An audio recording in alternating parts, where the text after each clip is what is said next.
Hello student, આજે આપણે chapter number 6ના નવા ટોપિક વિશે વાત કરીશું. તો આપણો આગળનો ટોપિક છે માત્રાત્મક ગુણધર્મો.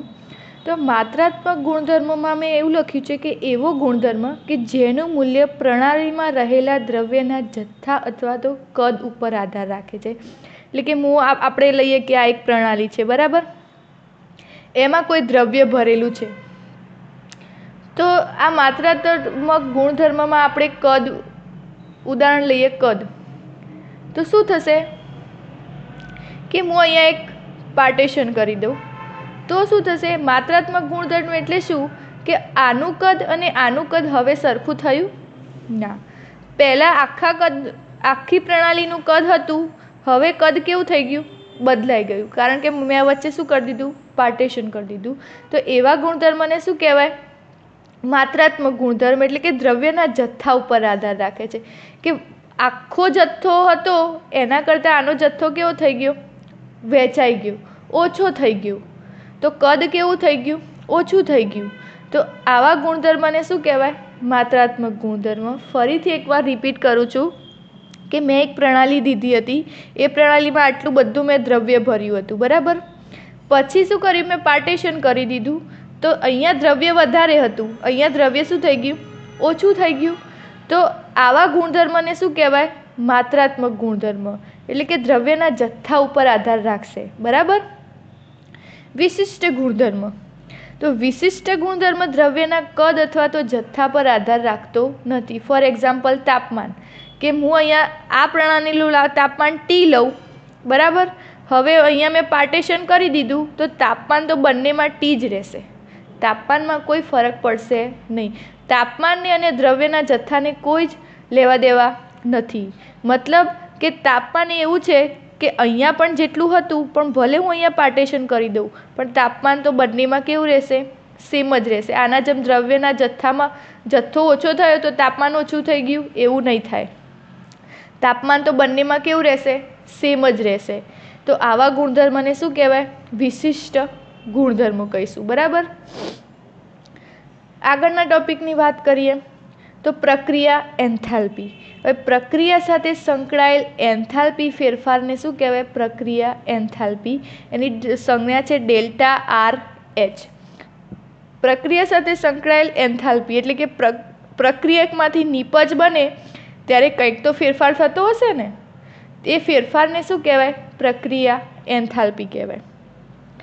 પ્રક્રિયા એન્થાલ્પીનું સૂત્ર છે ΔRH ઇઝ ઇક્વલ ટુ નીપજોની મોલર એન્થાલ્પી માઇનસ પ્રક્રિયકોની મોલર એન્થાલ્પી. તો હવે મેં અહીંયા એક ઇક્વેશન લખ્યું છે CH4 + 2O2 gives CO2. તો CH4 અને 2O2 એ શું કહેવાશે? પ્રક્રિયકો કહેવાય. અને CO2 અને 2O2 એ શું કહેવાશે? નીપજો કહેવાય. તો હવે આપણે નીપજોમાંથી પ્રક્રિયકોને શું કરવાના છે? બાદ કરવાના છે. તો કઈ રીતે લખીશું?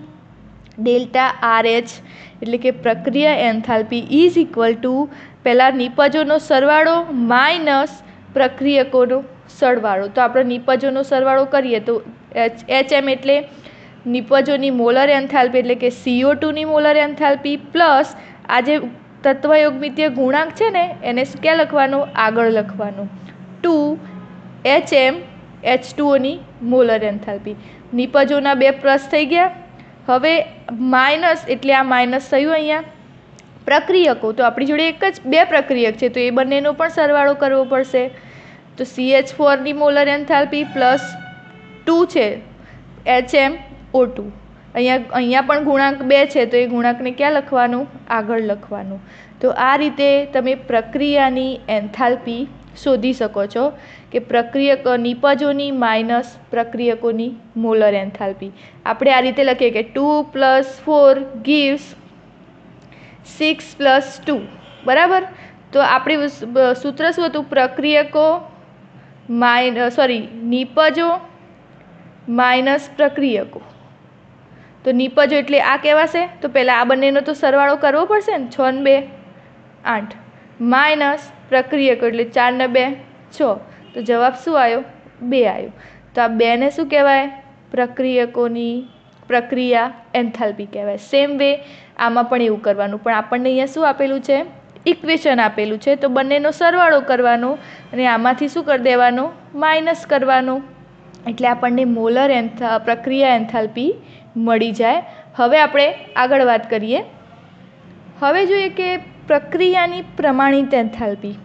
તો પ્રમાણિત એન્થાલ્પી ક્યારે કહેવાય? તો જ્યારે પ્રક્રિયામાં ભાગ લેતા તમામ પદાર્થો તેમની પ્રમાણિત અવસ્થામાં હોય ત્યારે મળતો એન્થાલ્પી ફેરફાર તે પ્રક્રિયાની પ્રમાણિત એન્થાલ્પી કહેવાય. એની સંજ્ઞા શું છે? ડેલ્ટા એચ, પછી 0 કરીને મેં વચ્ચે લખ્યું છે ડેશ, એને મૂળાંક કહેવામાં આવે છે. પ્રમાણિત અવસ્થા એટલે શું? કે મેં અહીંયા એક્ઝામ્પલ લખ્યું છે કે પ્રમાણિત અવસ્થા કોને કહેવાય? તો નિશ્ચિત તાપમાને અને 1 બાર દબાણે તેનું શુદ્ધ સ્વરૂપ. ફોર એક્ઝામ્પલ મેં અહીંયા લખ્યું છે કે 1 બાર દબાણે અને 298 કેલ્વિન તાપમાને ઇથેનોલ આપણને શુદ્ધ સ્વરૂપમાં મળે છે. તો આ ઇથેનોલનું શુદ્ધ સ્વરૂપ ક્યારે મળશે? 1 બાર દબાણ અને 298 કેલ્વિન તાપમાન હશે ત્યારે જ આપણને ઇથેનોલ શુદ્ધ પ્રવાહી સ્વરૂપે મળશે. મતલબ શું થયો કે એની પ્રમાણિત અવસ્થા કઈ થઈ? 1 બાર દબાણ અને 298 કેલ્વિન તાપમાન. તો આ પ્રમાણિત અવસ્થામાં હોય ત્યારે જે એન્થાલ્પી ફેરફાર થાય એને શું કહેવાય? પ્રમાણિત એન્થાલ્પી કહેવાય. બીજું એક્ઝામ્પલ કે આયન છે એ 1 બાર દબાણે અને 500 કેલ્વિન તાપમાને જ આપણને શુદ્ધ ઘન સ્વરૂપે મળી શકે. તો 1 બાર દબાણ અને 500 કેલ્વિન તાપમાને એનું પ્રમાણિત સ્વરૂપ કહેવાય, પ્રમાણિત અવસ્થા કહેવાય. ક્લિયર? બીજી વસ્તુ વાત કરીએ આપણે, કલા પરિવર્તન દરમિયાન એન્થાલ્પી ફેરફાર. આને આપણે કહીશું ડેલ્ટા FU H મૂળાંક. FU એટલે ફ્યુઝન, બરાબર? કઈ રીતે કહેવાય જોઈએ. 1 મોલ ઘન પદાર્થનું તેની પ્રમાણિત અવસ્થામાંથી ગલન પામતા તેની સાથે સંકળાયેલ એન્થાલ્પી ફેરફારની પ્રમાણિત એન્થાલ્પી ગલન એન્થાલ્પી અથવા તો ગલનની મોલર એન્થાલ્પી કહેવાય. સિમ્પલ કે બરફને ગરમ કરીએ એટલે એ લિક્વિડ ફોર્મમાં થઈ જાય ત્યારે એને શું કહેવાય? એની ગલનની મોલર એન્થાલ્પી અથવા તો પ્રમાણિત ગલન એન્થાલ્પી. ગલનનો મતલબ શું થાય? ઓગળવું. કે 1 મોલ બરફ હોય એ બરફને પ્રમાણિત અવસ્થામાંથી ઓગાળી દઈએ અને જે ફેરફાર જોવા મળે આપણને એને શું કહેવાય? એની ગલન એન્થાલ્પી. એટલે કે જો H2O સોલિડ લખ્યું છે એટલે કે બરફ હશે, એ બરફમાંથી એને શેમાં ફેરવવાનો? પાણીમાં ફેરવવાનો. એ વખતે જે એન્થાલ્પી ફેરફાર જોવા મળે એને શું કહેવાય? એની પ્રમાણિત ગલન એન્થાલ્પી. કે બરફમાંથી પાણી બનવા માટે જે પ્રક્રિયામાં જે એન્થાલ્પી ફેરફાર જોવા મળશે એને શું કહેવાય? એની ગલન એન્થાલ્પી. યાદ રાખો, ગલન એટલે ઓગળવું. એટલે શું કહેવામાં આવે છે? ફ્યુઝન. ડેલ્ટા H ફ્યુઝન બરાબર કેટલી છે? એની H2O ની ગલન એન્થાલ્પી 6.00 કિલો જૂલ પ્રતિ મોલ છે. હવે ઉષ્મા શોષક હોવાથી કેવી મળે છે? ધન મળે છે. અહીંયા પોઝિટિવ મળશે, બરાબર? કેમ ઉષ્મા શોષક? કારણ કે બરફ હશે એ ઉષ્મા શોષે ત્યારે તો પાણીમાં ફેરવાય. બહારની ઉર્જા જો એ શોષી લે ત્યારે જ શું થાય? એ પાણીમાં ફેરવાય. એટલે ઉષ્મા શોષક છે માટે એની ગલન એન્થાલ્પી કેવી મળશે આપણને? ધન મળે છે, બરાબર? હવે આપણે બીજી વાત કરીએ. બીજી વ્યાખ્યા આપી છે આપણી બુકમાં કે 1 મોલ પ્રવાહીને અચળ દબાણે અને અચળ તાપમાને બાષ્પન કરવા માટે જરૂરી ઉષ્માને પ્રમાણિત બાષ્પન એન્થાલ્પી અથવા તો મોલર બાષ્પન એન્થાલ્પી કહેવામાં આવે છે. બરફમાંથી પાણી બનાવ્યું, હવે પાણીમાંથી વરાળ બનાવીશું. પાણીમાંથી વરાળ બનાવવા માટે જે ઉર્જાની જરૂર પડે એને શું કહેવાય? એની પ્રમાણિત બાષ્પન એન્થાલ્પી. એટલે વેપર લખેલું છે, VAP વેપર એટલે વરાળ, બરાબર? તો H2O લિક્વિડ છે એમાંથી આપણે શું બનાવ્યું? ગેસીસ ફોર્મમાં બનાવ્યું, એટલે કે પ્રવાહીમાંથી વાયુમાં બનાવ્યું. આ વખતે જે જરૂરી ઉષ્મા જોઈએ, જે જરૂરી ઉર્જા જોઈએ એને શું કહેવાય? એની પ્રમાણિત બાષ્પન એન્થાલ્પી. ક્લિયર? તો આની બાષ્પન એન્થાલ્પી કેટલી છે? 40.79 કિલો જૂલ, બરાબર? બીજું આપ્યું છે કે 1 મોલ ઘન પદાર્થ અચળ તાપમાને અને પ્રમાણિત દબાણે જ્યારે ઉધ્વપાતન પામે ત્યારે થતો એન્થાલ્પી ફેરફાર. ઉધ્વપાતનનો મતલબ શું થશે કે અહીંયા આપણે પાણીમાંથી ગેસ બનાવ્યું, પણ અહીંયા શું કરીશું, બરફમાંથી શું બનાવીશું, આપણે વરાળ બનાવીશું. તો એમાં તો ઉર્જા વધારે જોઈશે. પાણીમાંથી તો વરાળ ઇઝીલી થઈ જાય, પરંતુ બરફમાંથી વરાળ બનાવવી એટલે આપણા માટે બહુ હાર્ડ કામ કહેવાય, બરાબર.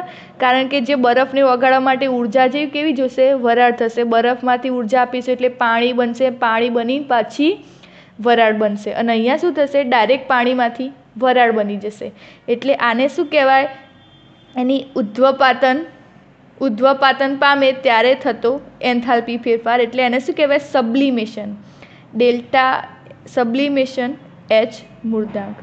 એન્થાલ્પી ફેરફારની માત્રા આંતરાણવીય પારસ્પરિક ક્રિયાઓની પ્રબળતા પર આધાર રાખે છે. એટલે કે એટલા બધા એના બંધ કેટલા મજબૂત છે એના ઉપર ડિપેન્ડ હોય કે આપણે કેટલી ઉર્જા આપવી પડશે, કેટલું એન્થાલ્પી ફેરફાર એમાં થશે.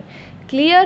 આમાં સિમ્પલ વસ્તુ છે કે બરફમાંથી પાણી બનાવીએ ત્યારે એને ફ્યુઝન કહેવામાં આવે છે. પાણીમાંથી ગેસ બનાવવામાં આવે ત્યારે એને વેપર કહેવામાં આવે છે. અને બરફમાંથી જો ગેસીસ ફોર્મમાં લાવવામાં આવે એટલે કે વરાળ બનાવવામાં આવે તેને શું કહેવાય, સબ્લિમેશન કહેવામાં આવે, એટલે કે ઉધ્વપાતન કહેવામાં આવે છે. હવે આગળના ટોપિકની ચર્ચા આપણે નેક્સ્ટ લેક્ચરમાં કરીશું. Thank you.